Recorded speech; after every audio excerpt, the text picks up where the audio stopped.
Yeah, hello everyone. You have seen many of the states of matter, right? So today we'll be starting with the first topic, that is nothing but solid state, which talks about all the solid, its properties, everything, whatever is dealt within the solid, the intermolecular force of attraction, or as such, we'll be looking in detail about this thing.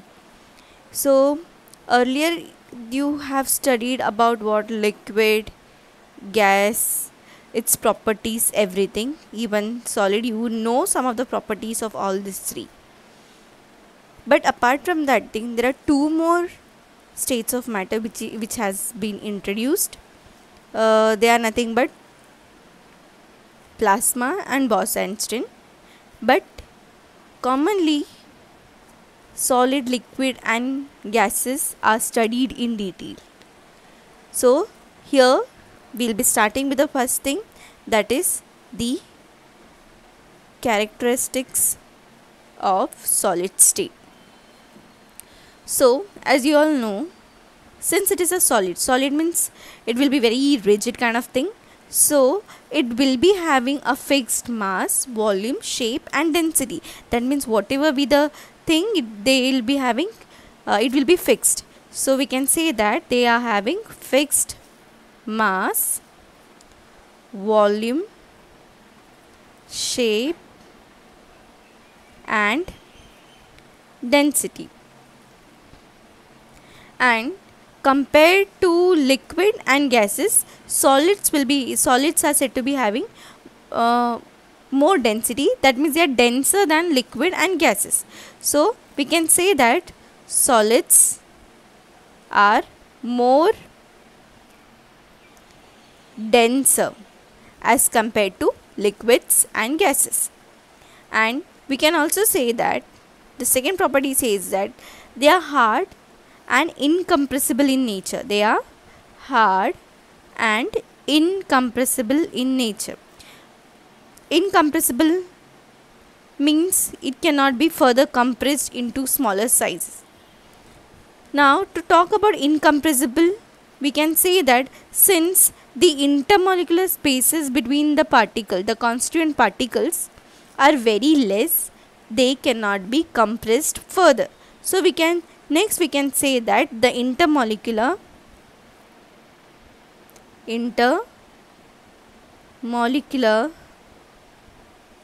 spaces or distance between the constituent particles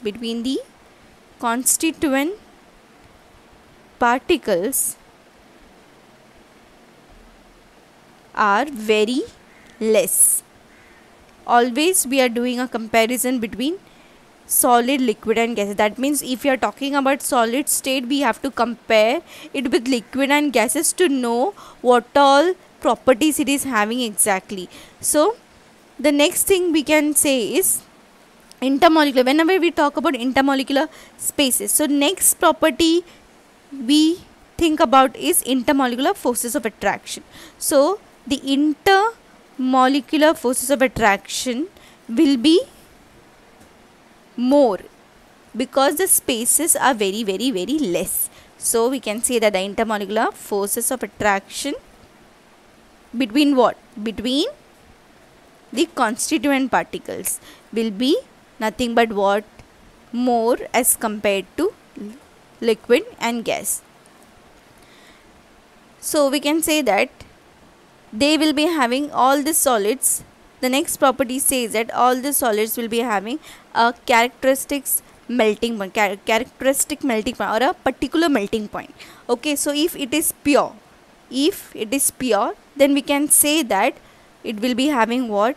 A particular melting point, or we can say a characteristic melting point. Now why we are talking about the melting point over here? Melting point, since it is a liquid, since it is a solid, it can be melted further. So we don't have to say about the boiling point over here. So it's just a logic behind that. Solids, if you are talking about, we have to specify about the melting point over here. Okay, So the next thing is we have to understand about the particles of solid. So the particles of solids cannot change its position and is stationary in nature. So we can say that the particles cannot change their position and are stationary in nature Therefore we can say that they don't have the property of flowing. Only liquids can flow, they cannot be poured like liquids. Okay, so these are all some of the properties of nothing but solids. Okay, so these are nothing but the properties of what we are talking about, only the solid state in this chapter. So we'll be whatever we are dealing with, we are only dealing with the solid state. Okay, so next after that we have to know what are the types of solids. So next important thing is we should know what are the types of solid. So when we talk about types of solid, basically we should know that how it is classified. So this is classified based on the orderly arrangement of constituent particles. So this is basically done on the basis of what? Orderly arrangement of constituent particles.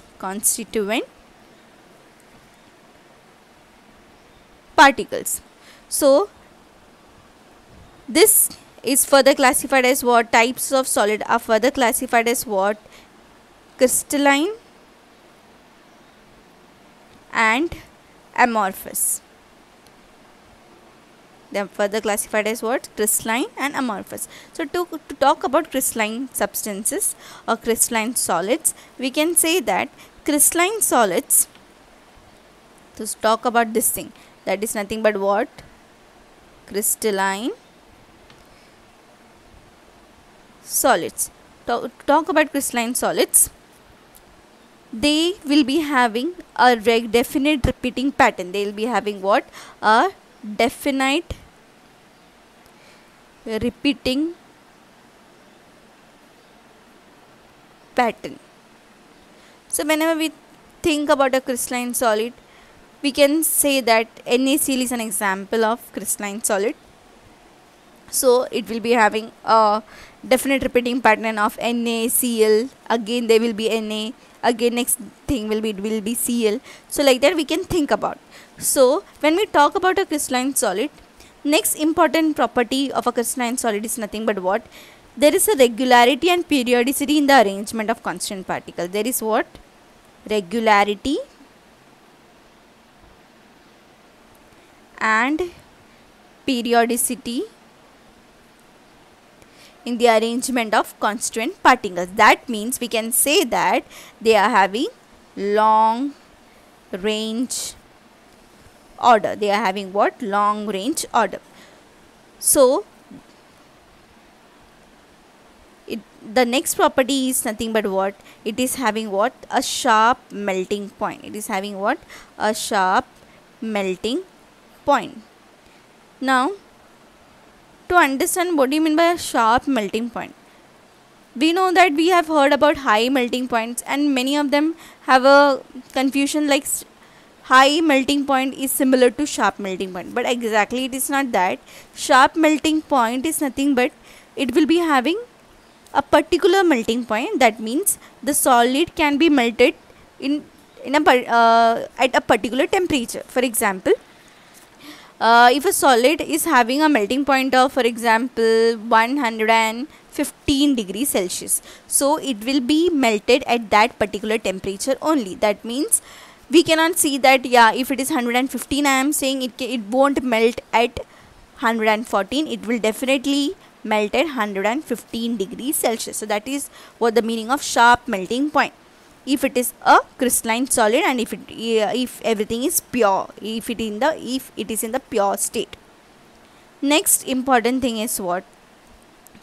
Property is the anisotropy. It is said to be anisotropic in nature. It is said to be what? Anisotropic in nature. Now what do you mean by anisotropy? And it is very very very important topic over here, anisotropy. So anisotropy is nothing but the ability of crystalline solids. It is always referred to as the ability of a crystalline solids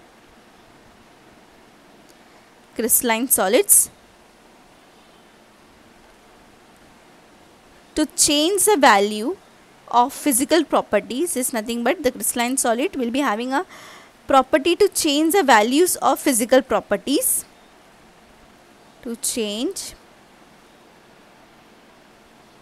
value of physical property when measured in different direction. Okay, so anisotropy is nothing but the ability of a crystalline solids to change the value of physical properties when measured in different direction. Now to understand this thing, I'll just draw a schematic diagram of a crystalline solid. So it will be nothing but what if I'm saying this represent one of the constituent particle,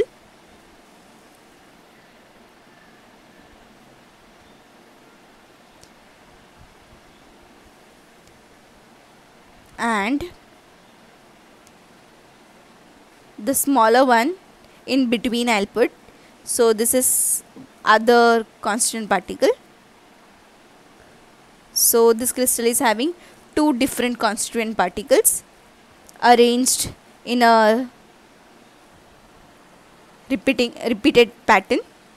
So I can say that when measured in, to understand about the anisotropy, we have to understand the property of physical properties. Now which physical property? It can be anything like refractive index, electrical conductance, any properties when measured in different direction. Let's see if the first direction is this one, it will be having different value for this, since the particle over here is very small in size. If I am measuring in this direction, so here again the value will be different. If I am taking this angle, the other angle will be this one, then again it will be what, a different answer altogether we will be getting. So what is that? Anisotropy is nothing but the crystalline solids to change the values of physical properties like refractive index, electrical conductance when measured in different direction is said to be anisotropy. Okay, so the values of this thing will be different. Now the next thing is the examples. Some examples we'll just see over here. So to understand about the examples. Now what are the examples over here? Examples, we can say that NaCl is an example, ice example, diamond is an example, many more examples are there, graphite, anything. So you can learn more of the things, you can just read the textbook for this thing. Okay, take many of the examples, try to find out many of the examples of crystalline solids, so that whenever if classification is asked, you will be able to do it properly. So next important thing we have to understand is about the second type of solid, that is nothing but what, amorphous solid. That is nothing but what, amorphous solid. Now what do you mean by amorphous solid? Now crystalline solid was the one which is having definite repeating pattern. That means this will be having what, indefinite repeating pattern, or we can say that it will be irregular in shape. It will be irregular in shape. So we can say that the first point there we have written it as what, long range order. So here it will be what, a short range order.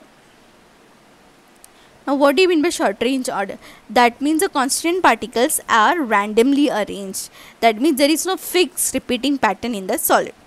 Next property we can say that there it was sharp melting point.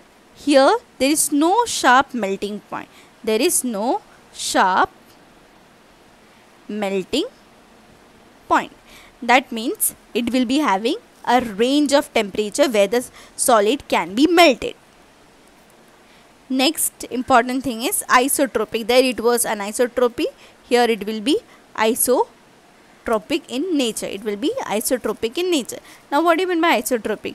There it was the ability of a crystalline solid to measure different properties in different direction. It will give me a different value. Here the values will remain same if it is measured across different direction. Okay, so this will be the ability of the amorphous solid to get different values when measured in different direction. So you can just write down what is anisotropy as such. Okay, so some examples over here will be nothing but what? Glass, plastic, rubber, etc. So now we'll just understand what will be the distinguishing points between crystalline and amorphous. Crystalline solid and amorphous solid.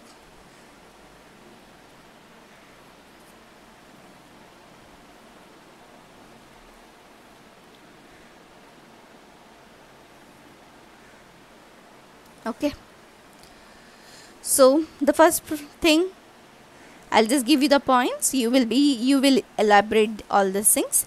So first I can say that the first one is what? It is having long range order. There it will be short range order. Short range order. Second point here, it will be what? Sharp melting point, or it can be also called as what? The heat of fusion is definite. The heat of fusion in case of crystalline solid is definite, and in case of amorphous solid the heat of fusion will be indefinite. Is indefinite. Heat of fusion is nothing but melting point. The temperature at which the substance melt is nothing but referred to as heat of fusion. Okay, now the next point we can say that crystalline solids are said to be true solids. And amorphous solids are said to be what? Pseudo solids, or also called as what? Super cooled liquids. Also called as what? Super cooled liquids. Next property. Here I can say it can show isotropy. It can be it may or may not be isotropic in nature, and here I can say it will be isotropic in nature, or else I can also write it is anisotropic in nature, and there it will be isotropic in nature. Some examples for this thing is, we have already seen salt, then ice, etc. Here I can say glass, tar, etc. are the examples of amorphous solids. Okay, so hope till here everything is cleared. Now the next things, we'll just see little bit of isomorphism and polymorphism.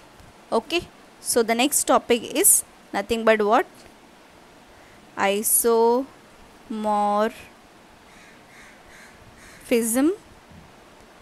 and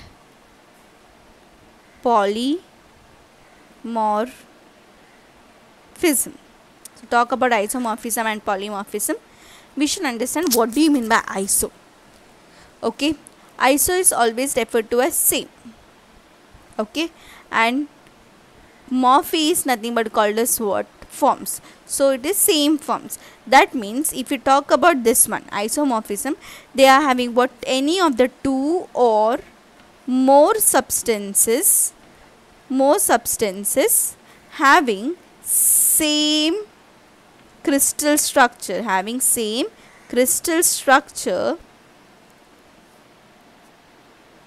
is referred to as what? Isomorphism. Okay, here very important, it should have same crystal structure. It should have same crystal structure. This next property I can say that when it is having a somewhat same crystal structure, the atomic ratio will be same. What will be same? The atomic ratio for this crystals will be same. That means, for example, if I am taking the example of NaF and MgO, magnesium fluoride and sodium fluoride and magnesium oxide. So over here the atomic ratio is what? 1:1. What is atomic ratio? Na ratio 1. That means how many atoms of Na is there and fluorine is there in this crystal. So it will be 1 and 1. Same for magnesium oxide, 1 Mg is there and 1 oxygen is there. Therefore the ratio over here is 1:1. One more example we can say NaNO3 and CaCO3. Over here the ratio will be what? 1:1:3. Na1 Ca1, that is what we are writing it as 1, nitrogen 1, carbon 1, therefore again here 1, oxygen in each of this thing it is 3, therefore we are calling it as 3. So the ratio over here is 1:1:3. Okay, now I'll take one exception, like I'll take one example over here, NaCl and KCl. Now when we talk about NaCl and KCl, by looking at this thing we will definitely say it is nothing but an example of isomorphism, but actually it doesn't show any property of, it is not showing any property of isomorphism. The reason behind this thing is what?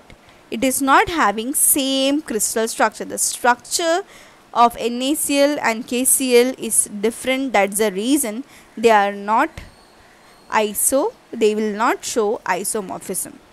Okay, so this is not an example of isomorphism. Okay, so now the next thing is we'll be talking about polymorphism. Okay, now what is polymorphism? When we talk about polymorphism, here poly means many forms. Now many forms of a single crystal, single substance will be having many forms. Okay, so the definition is what? A single substance that exists in two or more forms of crystalline substance, crystalline structure is called as polymorphism. A single substance which will exist in two or more forms of crystalline structure is called as polymorphism. Okay, over here polymorphs of a substance are formed under different conditions. That means polymorphs of a substance, it is formed under different conditions. So one example if I am saying, I can say that calcite and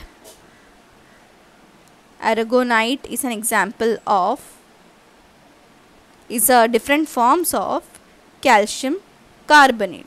Okay, so here calcium carbonate is present in different forms, that is calcite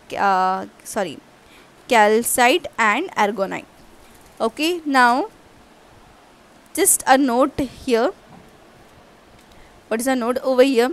Now polymorphism is also called as allotropy. Okay, polymorphy is also called as what? Allotrophic forms, different allotrophic forms. Now what do you mean by this thing? When we are talking about different forms in elements, if we are talking about different forms in elements, we refer that as allotropes. We refer that as what? Allotropes. Okay, now for example the allotropes of carbon. The allotropes of carbon are how, what all are the allotropes of carbon? They are nothing but allotropes of carbon.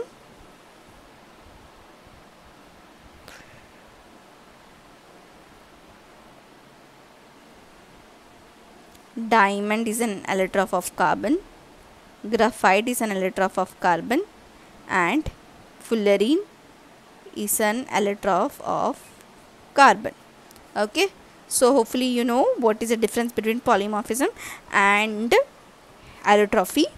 Like, polymorphism is nothing but whenever we are talking about a compound, and allotropy is when we talk about an element.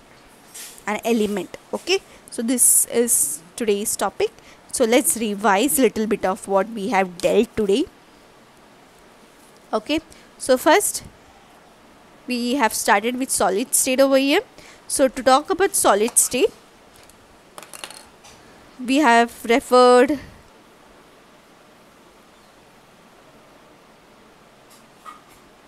okay,